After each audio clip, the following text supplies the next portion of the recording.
mbokk yi jërë ngeen jëf ci seen kóolute ci seen télévision régionale di prestige kóolute googee sax moo tax bés bu yàlla sàkk ngeen ñu bàyyi xel ngir xam xibaar ya nga xam ne ñoo amee ca bitim réew ak biir réew mi di Sénégal loolu jur mbégte ci mboolem seen liggéeykatu télévision régionale bi lee xibaar yi ci bésub alarba bi yemoo ko fukki fan ak ñett ci weerub avril ci atum 2022 la ca gën a fës ab ndaje rek amoon tey ci gouvernance bu Thiès àndoon ci ak waa ITIE la ko waral daal fexe daal ba saytu wala indi leeral rek ca la nga xam ne dañ koy dindee ci suufub Sénégal ngir askan bi xam dinañ ci delluwaat ci biir xibaar yi ab ndaje it amoon it ca gouvernance bu Thiès démb yitteel wàllub Promoged kuréel bi nga xam ne dañ ko wala kër gi nga xam ne dañ koo samp rek ngir mu daal di taxaw lépp loo xam ne rek jëm na ci déchets solides maanaam mbalit ma nga xam ne mënees nañ koo jëfandikoo démb nag ñu amoon ci ak waxtaan ak ñi nga xam ne dañoo bokk ci ni mel ñu doon samp rek la nga xam ne mooy équipe technique bi fas yéene taxawee loole fii ci région bu Thiès la jëm nag ci wàllub jàppalante kuréel bi projet bi ñuy wax PAREM la ko tax a jóg mooy fexe daal ba jàppale njaboot yi nga xam ne dañoo am jafe-jafe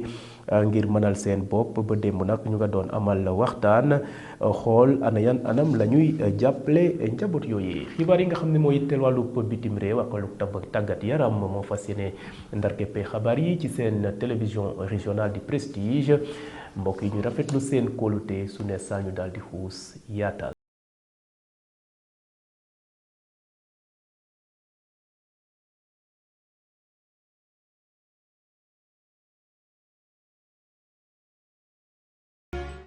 asalaamaaleykum wa rahmatulahi taala wa barakatu rawatina yéen ñi nga xam ne nañuy seytaan ci bitim réew ci réseau bu ñuy wax IPTV waaye it am nañu tàmm suñu plateforme yi ci mel ni page Facebook live site d'information www.prestigethies.com ak page YouTube bu prestige dooree xibaar yi la nga xam ne moo yitteel mbas mi di coronavirus feebar bi mu dukkee ci mim réew di Sénégal boobu ak def ay at waaye bés bu yàlla sàkk waa ministère de la santé et de l'action sociale ñuy amal rek taxaw seetlu wax ana fan la feebar boobee tollu ci réewum Sénégal ba tax na nag tey ci alarba bi fukki fan ak ñetti ci avril xamle nañ ne daal lu tollook juróom ñetti téeméer ak juróom fukk ak juróom ñaari test def nañ ko test yooyu nag jëmmal ne lu tollook ñaari nit ñoo amee feebaru mbas mi di coronavirus ñaar ñooñuy sax dañ leen ko wàll te kenn xamul ana kan moo leen ko wàll loole la ñuy wax transmission communautaire kenn nag amul laalewul ak nga xam ne moo amee ak feebar boobee cas importé it amul ci réewum Sénégal ci bésub alarba bi ñetti nit ña nga xam ne ñoo nekkoon ca hôpital daal dinañu wër ba yenu seen bagage woon hôpitaux ya ginnaaw ñibbi seen kër jamono yi nag sauvetage kenn nekku fa kenn it ñàkkul bakkanam ci bésub talaata gi démb yemoon nag fukki fan ak ñaar ci weeru avril ci atum 2022 ña nga xam ne nag ñoo des ca hôpital ñu ngay am tànn mbokk yi wax naa ko ci boppu xibaar yi la yitteel ab ndaje CRD comité régional de développement amoon nag tey ci suba ci alarba bi fële ca gouvernance bu Thiès ñi nga xam ne ñooy yëngatu ci wàllub ITIE di initiative pour la transparence dans les industries extractives maanaam ñi nga xam ne daal ñoom mooy kuréel bi nga xam ne mooy taxawu lépp loo nga xam ne nag dañ koy jëlee ci suuf si ñeel wàllub carrière yi ak mine yi ngir loolee leer nañ loolu sax moo taxoon ñu amal ab CRD tey ci suba ca gouvernance bu Thiès doon xool rek te seen taxawaay ca la nga xam ne moom mooy seen liggéey ki nga xam ne nag mooy Abdoul Aziz Diop nekk yore wàllu commission communication bu ITIE dellusiwaat na ci solo ndaje boobee ñu teewlu ko ci micro soxna Mame Biram Cissé Gueye ak Doudou Dieye. li fi indi tey mooy ITIE dafa nekk bànqaas boo xam ni nguuru Sénégal da cee dugg ci coobarewu ci 2013 dugg bi nag jublul dara lu indi nataal wala torche ni ko sama xarit Moustapha di waxee pour leeral yorinu sell jëm ci meññee fi jógee ci biir suuf biñ ci duggee nag tax bànqaas yi mooy groupe multipartite bi koy doxal mais ki koy jiite dafay nekk am dayoo moo tax nga gis président professeur Amady Coll Seck moo ko jiite léegi mais laata mu ñëw mu koy jiite amoon na fi ministre Mankeur ministre Ismaïla Madior ñoom ñëpp ñoo xam ni dañu am dayoo ñi koy doxal nag lii ñuy doxal lii dafa bokk ci seen liggéey mooy at bu ne dañuy jébbal benn rapport bi dafay génne nataal bu leer ci ressources yi naka la tëddee maanaam fañ koy exploité naka la ñuy xaatime contrat yi lan moo ci juddoo rapport boobu nag suñ ko jébbalee duñ ko sax jébbal président dañ ko jébbal askan wi mais suñu paree dañu jaadu ni comme ressources yi Sénégal yëpp a ko bokk jaadu nañu dem ci gox-goxaan yi dem nañu Saint-Louis dem nañu Matam dem nañu Fatick dem nañu Kédougou tey Thiès la ñu ñëw mais duñu yem fii dinañ wàcc ci gox-goxaan yi gën a ndaw Daaru Xuddoos Ngunjaan Kayaar def fa ay fora communautaire ci langue locale faram-fàcce ko dinañ def ay émission radiophonique loolu coalition Public Sapeurs Pays ñoom ñooy ànd ak ITIE di ko def rapport bi nag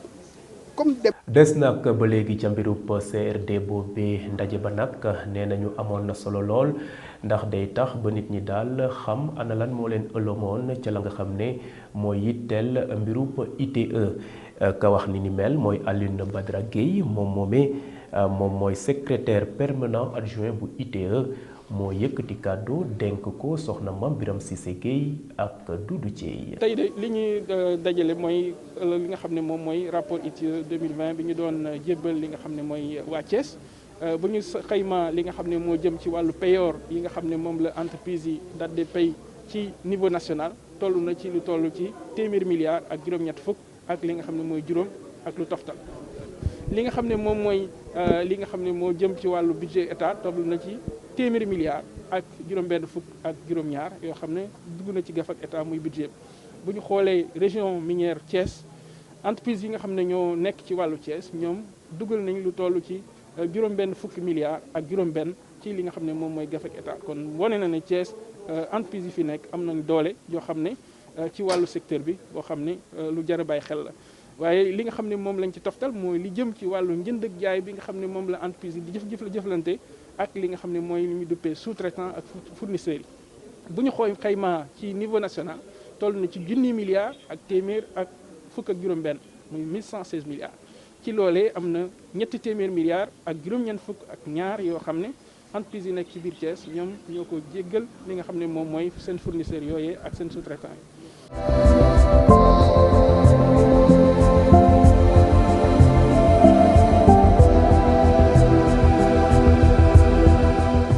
boogi nag ñu daal di àddu ca la nga xam ne moo yitteel wàllub askan bi tubaab di ko wax société waxoon naa ko ci boppu xibaar yi kuréel bi ñuy projet bi ñuy wax PAREM projet boobee de la ko tax a jóg mooy fexe daal ba jàppale ci kër yi nga xam ne dañoo am ay jafe-jafe ngir amal seen dund ci anam ñi mu waree lu tolloog juróom fukk ak fukk ay ménage dinañ leen jàppale ci ni mel lu tolloog ñaar fukki millions daal la ñu génnee ngir jàppale ménage yooyee projet PAREM nag mooy tekki projet d'appui à la résilience des ménages ci département bu Thiès nag commune yi nga xam ne moom la ñu tànn ñu bokk ci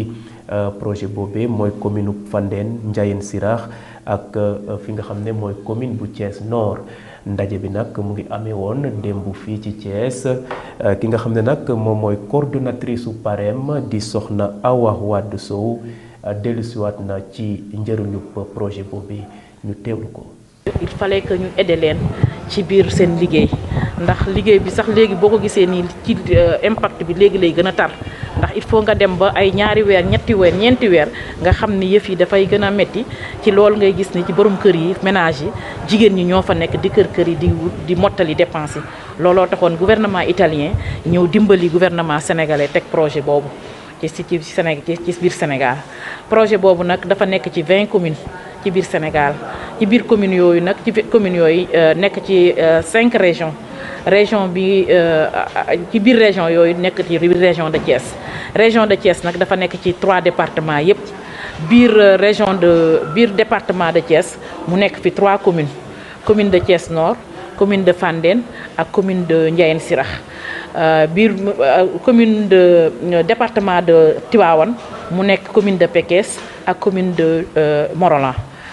ñu ñëw ci département de Mbour mu nekk commune de Popenguine Ndayane ak commune de Ndiaganiao gannaaw nag bi ñuy joxee suñu lettre de mission ba nañu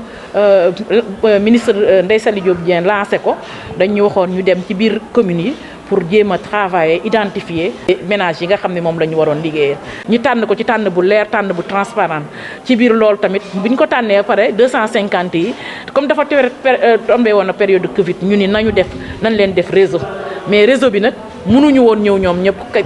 quartier bu nekk da nga délégué ñu daal di def seen réseau def seen bureau seen comité directeur ba daal di samp seen réseau boobu nag. beneen ndaje nag amoon démb ci talaata gi fii ci Thiès ci gouvernance ñi nga xam ne nag ñooy chef de service yi nga xam ne ñoo bokk ci projet boobu ak ñi nga xam ne ñooy kilifa yi ñoo amaloon ndaje rek di xool la nga xam ne ana ban taxawaay la ñuy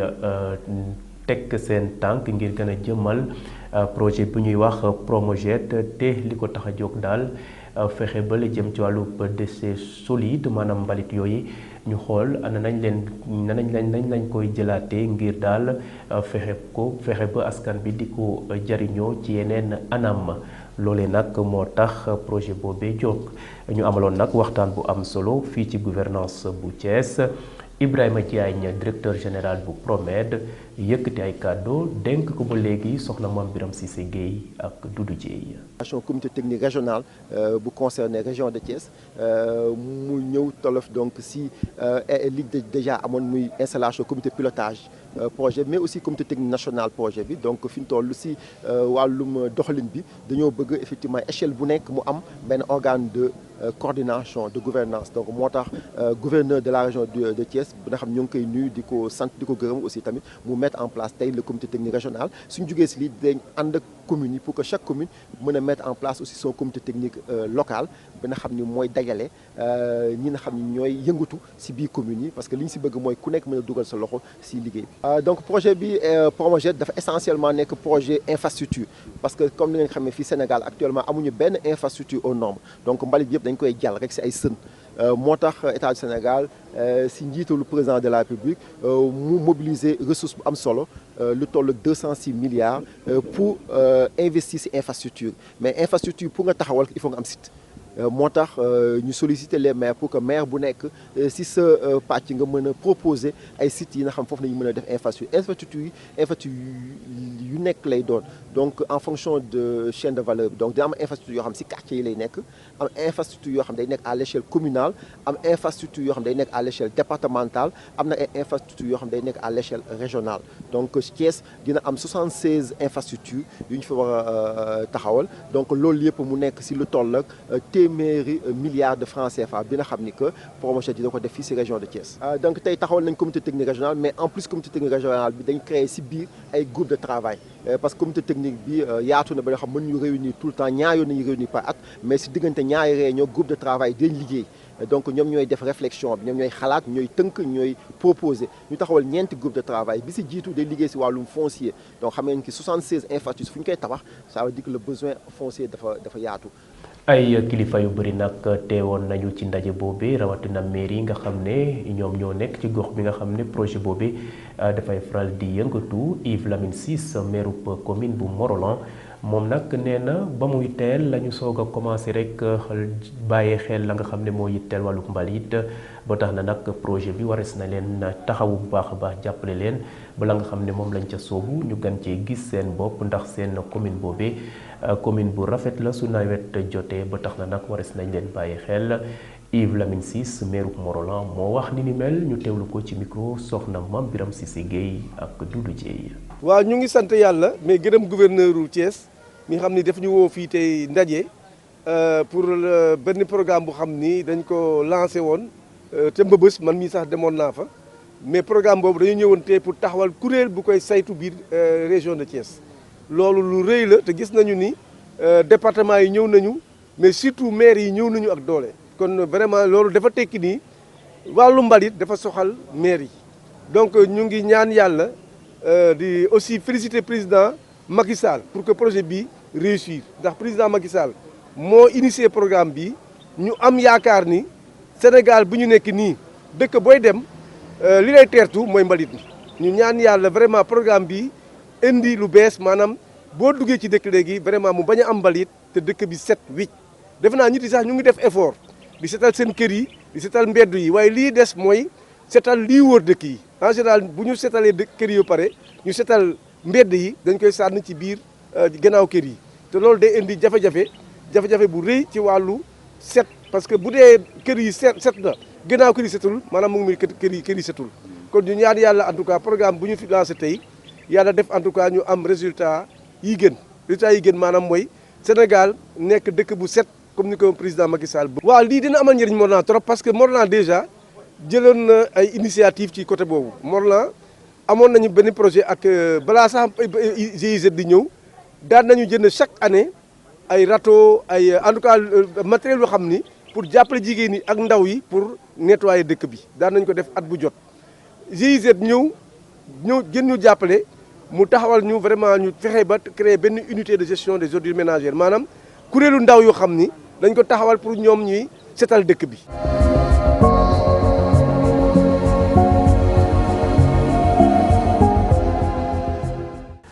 mbokk yi nag ñu daal di xuus ca la nga xam ne moo yitteel biir réew mi di actualité nationale seen télévision régionale di prestige di ci béy wàllu am solo bés bu yàlla sàkk la gën a fës ci bésub alarba bi mooy mbirub soxna soose di Astu Soxna te wàccoon liggéey ca hôpital Amadou Sakhir Mbaye bu Louga cooba nag ne kur ci biir réewum Sénégal ba tax na nag kilifa yi wax nañ ne nañu amal enquête ngir leeral ndi ni mel la yitteel wàllu biir réew mi di Sénégal ñu ànd ci Aji Aram Seck. ñu tàmbali xibaar biir réew mi ak ñetti téeméeri milliards ak juróom-ñaar fukk ak ñaar ci suñu koppar yi Sénégal jot te mu jóge ci banque mondiale koppar yooyu nag li ko tax a jóg ñetti mbir la bu njëkk mu ngi toll ci juróom-ñetti fukk milliards ak ñaar ak genn wàll ngir mën a yombalal accès ci courant bi. ñaareel bi nag li ko tax a jóg moo di yokkute jokkoo yi ci dëkku kaw yi ñetteel bi toll ci juróom fukki milliards ak juróom yiy doxal wàllu coppite yi. bu ñu jógee ci loolu wax ci leneen ministère bi yor wàllu wérgu yaram daal di nañu ubbi enquête ca hôpital Amadou Sakhir Mbaye démb ci talaata bi ngir leeral anam yi Astu Soxna génnee àdduna ki ko wax nag moo di njiitu établissement public de santé di Ousmane Dia ñi ngi fàttali ni Astu Soxna mu ngi ñàkk bakkanam gannaaw ba mu doon am doom ca hôpital bu Louga. ñu jeexalee xibaar biir réew mi ak jëwriñ bi ñu dénk wàllu bitim réew ci Sénégal daal dinay wax ni état Sénégal porté na plainte gannaaw ba ñu jàppee benn doomu Sénégal yi ca Italie doon ko dóor lu ni mel nag tax na ba député yi di sàkku nguur gi ngir ñu gën a taxawu doomu Sénégal ya nekk ca bitim réew looloo fi wàccoon ci xibaar yi ñeel biir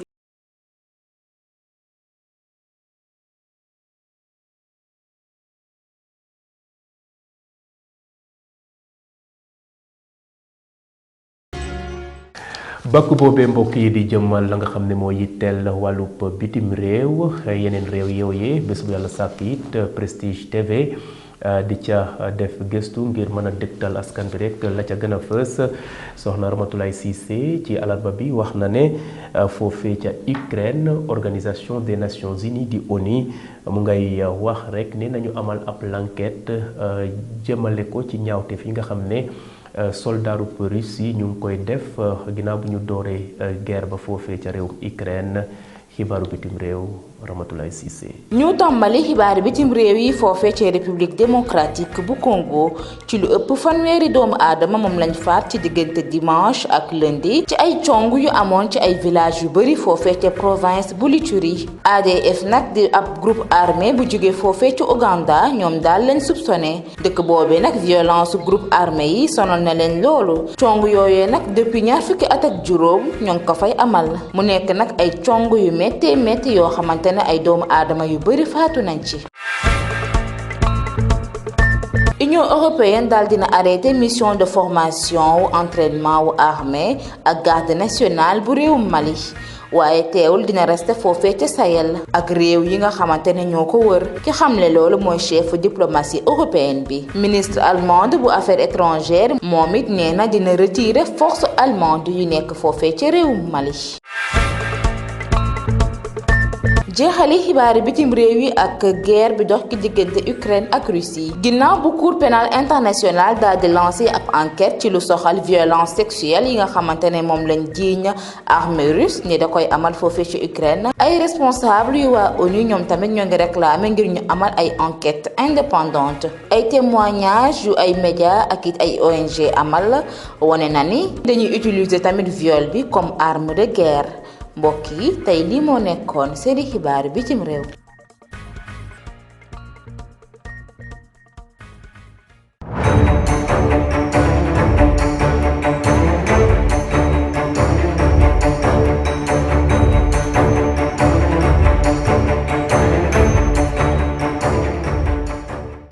mbokk yi nag jeexale xibaar yi ak la nga xam ne moo yitteel wàllub tàggat yaram ginnaaw bu seen entraîneur teggee ndomb tànkam ginnaaw bu mu nermeelu ci kanamub Sénégal ca final coupe d'Afrique ba ak éliminatoire coupe du monde entraîneur Égypte boobi di Carlos Queiroz daal dina dekki woon na ndombub tànkam Égypte sax teel a taxaw wala teel a jóg ba daal di wutaat beneen entraîneur bu bees loolu it moo gën a fës ca la yitteel wàllub tàggat yaram Fatoumata Bintou Sané. ñu tàmbali xibaaru tàggat yaram ak demi-finale Ligue des Champions Real Madrid nag ci jafe-jafe yu metti ci la qualifié pour demi-finale bi ca kanamu Chelsea démb ci ngoon ci talaata gi ca dëkkam bi jongante bi des fukki minute Chelsea moo amoon ñetti bal ci dara jongante baa ngi jeexee ci ñetti bal ci benn ci njàmbaas ga nag ca la Real dugalee beneen bal jongante ba jeexee ci ñetti bal ci ñaar looloo tax Real nag daal di qualifié ci demi-finale bi ci beneen quart de finale ba Villarreal dem na éliminer Bayern ca Munich ci quart de finale retour bi Égypte nag daal dinay am entraîneur équipe nationale bu bees association égyptienne bu football moo biral xibaar boobu wax ni gannaaw bu Carlos Queiroz jóge ca boppu équipe ba tàbb nañu kii di Ehab Galal mu nekk entraîneur national bu bees bi loolu tax na Galal mooy nekk fukkeel ak juróom-ñaar égyptien bu nekk ci boppu équipe nationale boobu nekk itam juróom-benneelu ci téeméeri at yi gannaaw Mahmoud El Gohari Mohsen Saleh Hassan Shehata Shawki Garib ak Hossam El Badri ñu jeexale xibaaru tàggat yaram ak kii di Malay Ndoye mi fi nekkoon capitaine équipe nationale bu basketball def nañ ko nag manager général bu gaynde yu góor yi ba fii nag moo nekkoon ki ñu toftaloon ci Makhtar Ndiaye ci ni ñu tëggee sélection yi gannaaw nag bi nga xamee ni Makhtar Ndiaye ak Boniface Ndong mi tàggat gaynde yu góor yi am nañu ay jafe-jafe loolu tax na ñu tàbb ko fa ñu fàttali rekk ne Malay Ndoye ci atum ren ji ma ngay basket ca équipe bu Nyon ca réewum Suisse liggéeyam bu bees bi ñu ko def ci Sénégal dina tax ñu yaakaar ni léegi mu bàyyi terrain yi ndax nag li ñuy xaar ci moom rëy na te dis na lool. gàcce ngalama Fatoumata Bintou Sané mbokk yi foofee la xibaar yi buuree ci seen télévision régionale du Prestige mu nekkoon xibaar yi nga xam ne ñoo amee woon ci bésub alarba bi yemoo ko fukki fan ak ñett ci weeru avril ci atum 2022 ngeen bari lool di ñu seytaan bés bu yàlla sàkk ca bitim réew ci réseau bu ñuy wax IPTV waaye it am na ñu ñuy seytaan suñu plateforme yi ci mel ni page Facebook live site d'information www.prestige16.com ak page YouTube bu Prestige seen kóolute nag saf ñu lool ndax la ko waral topp bi ngeen di topp programme télévision régionale du Prestige mbokk yi jërë ngeen jëf ñu fanaan jàmm